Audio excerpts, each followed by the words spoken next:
Today, we're tackling a controversial topic, the potential arrest of former Philippine President Rodrigo Duterte. Rodrigo Duterte served as president from 2016 to 2022. He was known for his strong stance on crime, particularly his controversial war on drugs. While he enjoyed significant popularity for his decisive leadership, his administration also faced intense criticism over human rights concerns. Many allegations of extrajudicial killing and other abuses emerged during his time in office. These allegations lead to investigation, both domestically within the Philippines and internationally by the International Criminal Court or ICC. The ICC is looking into whether crimes against humanity were committed during the drug war. Now, with Duterte out of office, the question of whether he can be held accountable for this allegation is at the forefront. Let's welcome our guests and their opinions. President Rodrigo Duterte's presidency in the Philippines was marked by significant policy shifts and strong reaction, both domestically and internationally.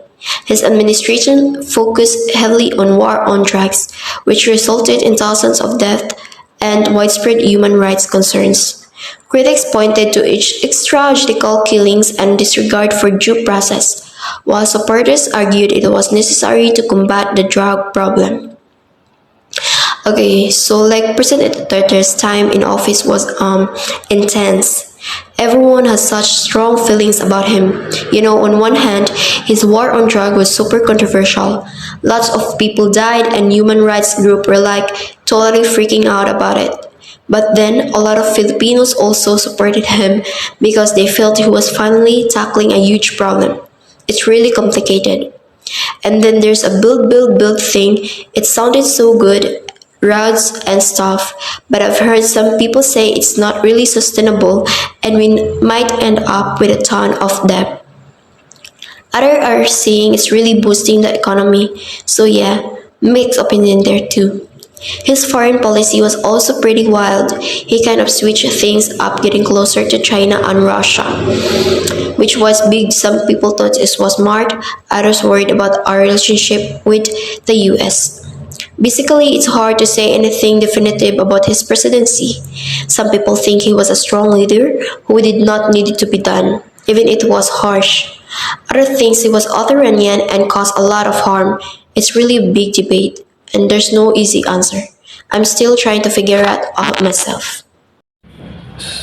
So the arrest of PRRD, assuming reference to a specific individual or entity, demands a true and nuanced analysis. Due process rights, including the presumption of innocence in a fair trial, must be upheld and carefully considered. Transparency in the release of information concerning the charge and supporting evidence is vital for public trust and accountability. The specific context of the arrest, including the nature of the aligned crime and any relevant prior history, significantly impacts the situation interpretation. Public opinion, often shaped by media portrayals and social media commentary, can be violent and should be critically evaluated. Potential biases inherent in reporting and personal perspective must be recognized and mitigated. A balanced assessment requires careful evaluation of all available information from diverse and credible sources. Premature judgments based on incomplete or biased information are detrimental to a just outcome. Respect for the established legal process and their procedural safeguards is paramount. The legal system's principle of fairness and equity must be rigorously applied. A true investigation free from undue influences is essential for establishing the truth. Improvently in a judge of and the judge is crucial for upholding the integrity of the justice system. In my opinion, the arrest of Duterte would be political and social very significant. It could serve to undermine his legacy for his supporter. This may feel like an unfair assault upon a leader they regard as having made hard necessary decision. Whereas many Filipinos who oppose his policy. However, the arrest could be seen as long overdue return to accountability regarding the killings and violence perpetrated under the aegis of his administration anti-graft campaign. Rodrigo Duterte's sudden arrest for his war on drugs campaign, which resulted in the killing of more than men and women and children, come a moment of political uncertainty in the Philippines. The event has been celebrated as family who have long demanded accountability. But this arrest also brought the two most political dynasty.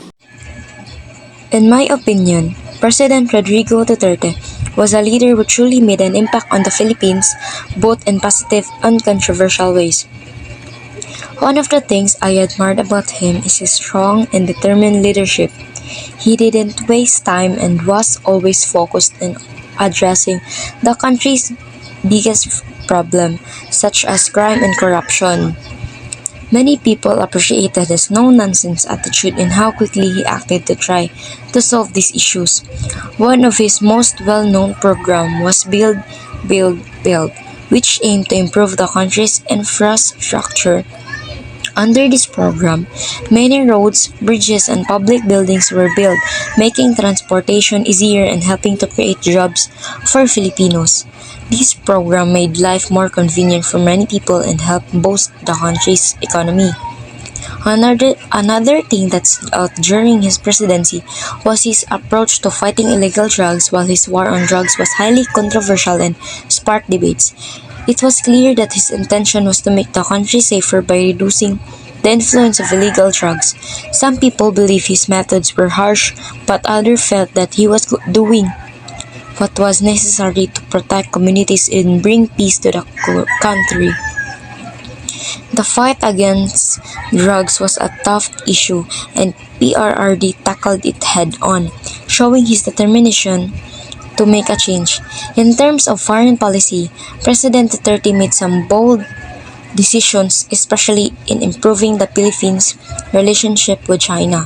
While some criticized this move, he aimed to strengthen the country's economic ties with China, seeing it as a way to benefit the Philippines in the long run. It showed that he was thinking about the future and trying to find opportunities for growth and development, even if it meant making difficult decisions.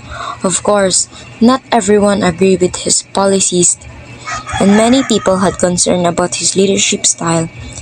His direct and sometimes harsh way of speaking often caused debates and disagreements. However, there were also many who felt that his tough approach was exactly what the country needed at the time. His leadership was very different from previous presidents, and for many, that was something that they respected. I believe that the arrest of former President Rodrigo Roa Duterte is unfair and wrong. In my view, he was a good leader who tried hard to make the Philippines a safer place. During his time as president, he took strong actions to fight crime and drugs, which many people appreciated. Duterte made tough choices because he wanted to protect families and communities. While some people didn't agree with his methods, I think he was trying to do what he believed was best for the country. Arresting him now feels like punishing him for those tough decisions instead of recognizing the good things he did. This arrest seems to be more about politics than about justice. Many Filipinos still support Duterte and believe in his vision for a safer country. By arresting him, it feels like the government is trying to silence him and his supporters. While it's important to hold leaders accountable, we should also think about the good things Duterte tried to do. I believe he was a good leader who cared about the Filipino people, and his arrest should be looked at carefully. We need to make sure that politics does not get in the way of justice and what the people want. It's important to remember that there are different perspectives on this. Some people believe Duterte should be held accountable for his alleged abuses, arguing that no one is above the law. Others maintain his innocence and believe pursuing charges is politically motivated. It's a deeply divisive issue with no easy answer. We try to simplify a very complex situation. The potential arrest of Rodrigo Duterte is a multifaceted issue with legal, political, and social ramifications. The legal processes involved are intricate and outcome remains uncertain. What do you think? Let us know your thoughts on social media. Thank you for listening.